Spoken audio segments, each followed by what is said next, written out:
Donc bonsoir, on est toujours sur Coworking Channel, sur les 5 ans de Réseaué. Et on va continuer donc les interviews en recevant ce soir Florence Sandy. Alors bonsoir Florence. Bonsoir. Alors vous êtes journaliste, réalisatrice, productrice de films documentaires et auteur de nombreux documents et livres illustrés. Je voulais en savoir un petit peu plus et en même temps présenter votre livre qui est ici, Le plafond de verre, édité chez Michel Lafon. Alors moi j'ai toujours été passionnée par les problèmes de société, les sujets de société. C'est pour ça que j'ai écrit ce livre. Je trouve qu'on est dans une époque passionnante où la place des femmes a plus évolué ces 50 dernières années dans la société qu'en 5000 ans d'histoire. C'est quand même extraordinaire. C'est vrai. Et en même temps, moi je sais pas vous, mais moi il y a 20 ans, je pensais que nos mères et nos grands-mères avaient fait le boulot et que c'était bon, l'égalité elle était acquise. On était dans les mêmes écoles que les garçons, on avait au moins d'aussi bonnes notes.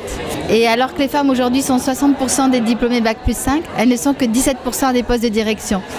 Donc voilà, je me suis dit, pourquoi ce gap ? Est-ce que c'est que la faute de cette sale société qui est très très macho décidément ? Ou est-ce que nous les femmes, on n'a pas aussi notre responsabilité ? Et la bonne nouvelle, c'est que sur ce qui dépend de nous, au moins on peut agir dessus. Et donc j'ai fait ce livre pour pousser les femmes à dépasser leur propre plafond, quel qu'il soit, pas forcément pour devenir PDG, mais à pousser leur propre plafond, parce qu'on se met toutes des limites. Et je trouve ça assez excitant d'arriver à les dépasser. C'est un problème de confiance qui n'est toujours pas réglé. Oui, il y a beaucoup de choses. C'est vrai qu'on a intégré aussi toutes les injonctions de notre société, certes machistes. Il y a l'éducation, il y a la confiance. En fil rouge, en effet, vous avez tout à fait raison, cette confiance en nous qui manque pour de multiples raisons, parce qu'on ne nous a pas projetés de la même façon que des garçons. Dès l'éducation, on est d'accord ? Petit, on peut être première de la classe, avoir 2 ans d'avance. On ne nous projettera jamais président de la République ou ne serait-ce que maire d'une petite commune. Alors que mon fils, moi j'étais épatée à 6 mois quand il montrait quelques signes d'éveil. 3 personnes m'ont dit ce sera un futur Premier ministre. Mais jamais on dirait ça à une fille. Donc déjà le regard de la société, des autres, de la famille, même le plus bienveillant possible, ne nous projette pas de la même façon. Et donc comment on fait ? C'est bien de savoir, qu'est-ce qu'on a fait de nous, mais aujourd'hui, qu'est-ce qu'on fait de ce qu'on a fait de nous ? Voilà, comment ça sort ? Comment on change ces croyances limitantes ? Comment on les met à distance ? Comment on crée des croyances positives et stimulantes ?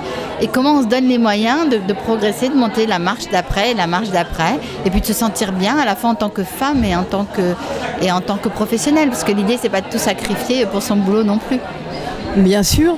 Alors, ce que j'aimerais, c'est que vous nous parliez un petit peu de vos projets. Tout à l'heure, on a eu l'occasion de discuter. J'ai appris pas mal de choses. Vous êtes très active. Vous faites des conférences. J'aimerais que vous nous expliquiez un petit peu vos activités. Alors ça, c'est arrivé par l'art de ce qu'on appelle la sérendipité. C'est trouver ce qu'on n'est pas allé chercher du tout. Moi, j'ai fait ce livre juste en tant qu'auteur. Et tout de suite, on m'a demandé d'animer des conférences sur le sujet, des ateliers. Et donc, pour pouvoir facturer, j'ai créé ma boîte et puis je me suis prise au jeu. Et en fait, ça m'éclate de transmettre, de pousser les femmes à progresser, de faire des séances de coaching même. Et donc, c'est devenu mon activité. Et comment s'appelle votre boîte ? Elle s'appelle Briser le plafond de verre. J'ai pas trouvé mieux comme le livre. Voilà, comme le truc personne n'était sur le sujet à l'époque, j'ai pris ce mot-là. Et vraiment, voilà, l'idée c'est d'avancer pour aider les autres femmes. Et on fait rien par hasard. Et je me suis rendu compte en écrivant la préface que ma mère bénévolement pendant 20 ans, ça m'est juste revenu à l'esprit parce que je le savais évidemment, avait créé une association qui s'appelait Action Information Femmes et pendant 20 ans elle a aidé les femmes à trouver des jobs, à sortir d'elles-mêmes, des femmes qui étaient vraiment dans le besoin. Et donc je pense que quelque part ça a mis une petite graine en moi. Incroyable. Voilà. Et vous pouvez nous parler de vos projets aussi, d'événements. Vous m'avez parlé d'événements que vous avez envie d'organiser prochainement. Je sais pas, mais pourquoi ? Moi, je fais beaucoup d'événementiels. C'est vrai que je suis vice-présidente du Media Club, qui est le plus gros club audiovisuel en France. Depuis 13 ans, maintenant, je m'occupe des événements. Et je viens de créer le Media Club L, à la demande des femmes, qu'on va inaugurer en novembre, justement, pour avoir un endroit pour parler des thématiques féminines, de la place des femmes dans les médias, mais de façon inclusive, parce que c'est l'affaire de tous, c'est aussi des hommes. Et pourquoi pas, oui, créer des événements aussi pour des sociétés qui ont envie de créer des événements pour une meilleure mixité, plus équilibrée. mais continuer les conférences et les ateliers que je fais en entreprise. Très bien. Parlez-nous un petit peu de Réseaué, comment vous avez eu l'occasion de connaître Réseaué et Sabrina Boucherie, la fondatrice? Alors en fait, j'ai entendu parler de Réseaué quand j'ai enquêté pour faire le livre, et donc je l'ai cité, j'ai mis quelques lignes dans mon livre.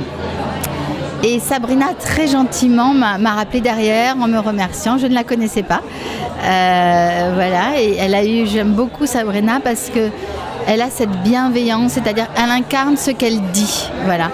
Et elle fait vraiment pour les autres femmes, et elle met les autres femmes en avant, et elle les met en contact les unes les autres. Et je trouve que c'est formidable. Et que les femmes, on est meilleures quand on chasse en meute, et qu'il faut vraiment œuvrer pour plus de sororité. Et puis, chacune avec sa singularité, c'est ça que j'aime bien, c'est qu'on a tous notre singularité, et c'est notre singularité qui fait notre légitimité. Je travaille beaucoup sur ça dans mes ateliers. Et voilà, et Sabrina, vous la connaissez, elle a cette singularité tout en générosité, et c'est formidable. C'est vrai. Merci beaucoup, je vous souhaite une bonne soirée. Oui, vous aussi.